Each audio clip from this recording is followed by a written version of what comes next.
Hello, everyone. As we do more of our assignments on demand and online, I want to remind you that you really should be using your email to stay in touch with me, to ask me any questions. However, I noticed that some of you still are not really used to writing email. So I came up with a graphic here that I found a graphic, a picture that we can use to guide you through what it's like to actually use email properly. And one of the important things that you have to understand is that up to now, a lot of you have been doing basically social media, Instagram or Line. In Japanese, you call it, in Japanese, you call it SNS, which, by the way, is not English. Don't refer to social media as SNS. We don't say that in English. We say social media. And you're used to using social media, Line, Facebook, Twitter, Instagram, and those were designed around the idea that you want to make your message very, very short because a long time ago, you had to pay for every letter that you used. And now that's not really the case anymore. And it's better because you have to eventually get a job. And in work, you can't write like you do in SNS. It seems abrupt, especially if you're talking to your project manager, your kakaricho, your department manager, your bucho. You have to learn how to write as if for them. So because I'm your teacher at a university, you should probably write that way for me too. So let's go over a few of these things, okay? We'll go over these one by one. Number one, subject line in an email, okay? But first, let's take a look at a sort of email that I'm used to getting from my first year students. It's basically this. It says, I don't understand the assignment. And that doesn't really help me help you. I end up having to send you a lot of questions about the assignment and everything else. So first few things, okay? First, the subject line is this, okay? Assignment. Okay, at least I know that this is about an assignment, but which one? Assignment number one. Okay, assignment number one, writing. Now that's starting to help me see these things, and I can see this right away in my inbox, and I see, oh, this is assignment number one, writing from Suzuki Taro, so he probably has a problem with it. But if Suzuki-kun actually wrote that in there, problem, that would start to help me even more. When you're using systems to give information, to ask for information, you have to be ready to give information. The more information you give, the more information I can return to you. By the way, this is the email you should be using for me, okay? jdmcruz@gmail.com. So you would put that here, jdmcruz@gmail.com. Do not send me email through the university system. I work at different universities, and I do not use their email systems. I give you this email, jdmcruz@gmail.com, so I can get all of my email in one place. It's the one thing that I ask for my students. Help me by making it more convenient for me to find everyone's emails. And I will clearly tell you, I do not use the university's email system. If you put a message into the email system, I check that maybe, I don't know, once every 10 days, 3 times a month. And if you need to contact me right away, I'm telling you right now, this is the best way to contact me. Okay? So use jdmcruz@gmail.com. So that was the first one, the subject line in the email. Let's come back here to the graphic. Begin with a greeting. Be nice, you know? I know that for a lot of the times that you talk with your friends, you don't say things like good morning or anything like that. And maybe you're trying to think of me as your friend. That's fine. But I have some interesting news for you. You should not think of your teachers as your friends. If they become friendly with you, that's fine, but your teachers, it's very hard for your teachers to really just become your friend until at least after you graduate school. And then at least until there's a huge difference between my age, 58, and your age, 18, 19 years old. And that makes for something that's a big jump in terms of friendship. Okay, so really you should think of me as your teacher, which is the way that you should think of your boss. You can be friendly with your boss, but he's always your boss. You should always start with a greeting. So start with something like, good morning. And you should, good morning. And you should always refer to me as Mr. Cruz, okay? I know that some teachers like to be referred to by their first names. And I know that it's confusing because my name is kind of unique. You've probably never seen it before. But my last name is Cruz. Please call me Mr. Cruz. Please call me Cruz Sensei. Jose is my first name. Do not call me by my first name. That's like going up to your kacho and saying Taro. That is wrong. It is rude. Do not call me by my first name. Call me Mr. Cruz, please. Now, from here, you can look at this and say, I don't understand the assignment. At least now, I know that, number one, I know that this was meant for me, that it's not a mistake. But let's keep going with the graphic, okay? You can also say good afternoon or hello, just anything, but also put in the name of your teacher.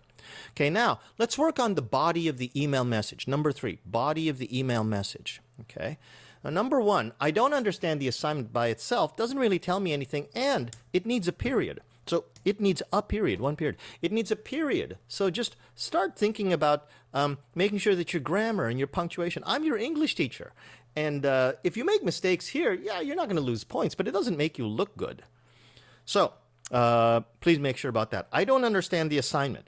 Now, how do you help me help you? Okay. Now, here's a really big hint. Everything that we do is on Moodle.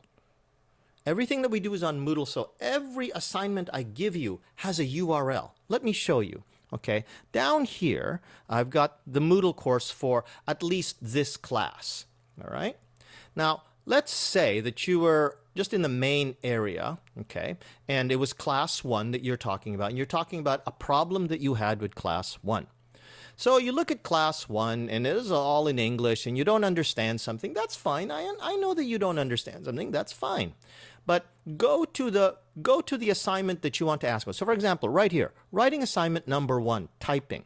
Maybe you have a problem with that assignment, okay? So click the assignment, okay? Number 1. Now, read all of this. Don't think, oh, it's all in English, I don't understand English. And no, read it. Okay? Try to read it. Use your dictionary. I know it takes time. That's why you shouldn't be doing this until the very last minute. You should be giving yourself lots of time to read your assignments. Read all of these assignments. Read all of these due dates. Okay? The due date was September 29th. Okay? And that's important. All of this information is up here. That's a really great thing about our Moodle system and on demand. All of the information isn't just said one time by the teacher and maybe you're not paying attention and you don't hear it.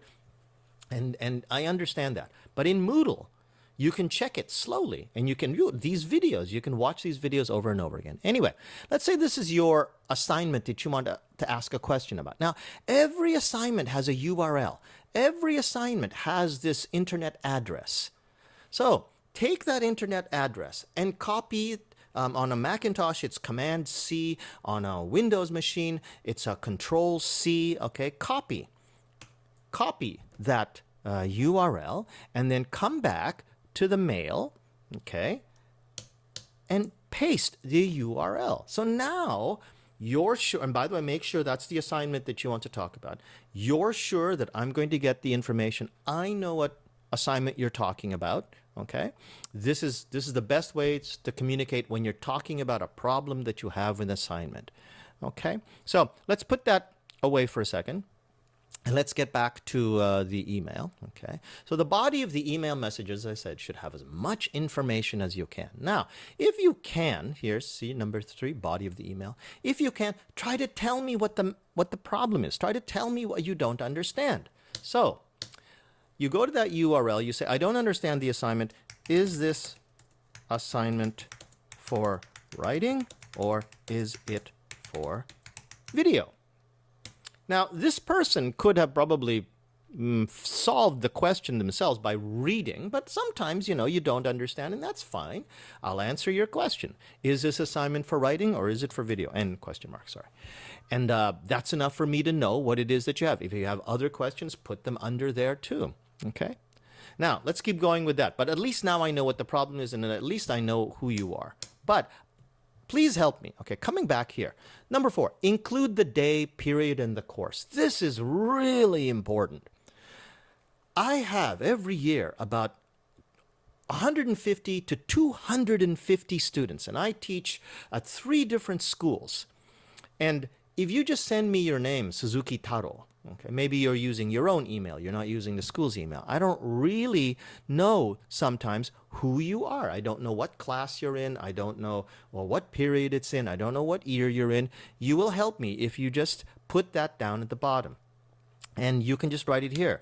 My course is, and try to figure out the course name. Okay, English speaking and writing 2.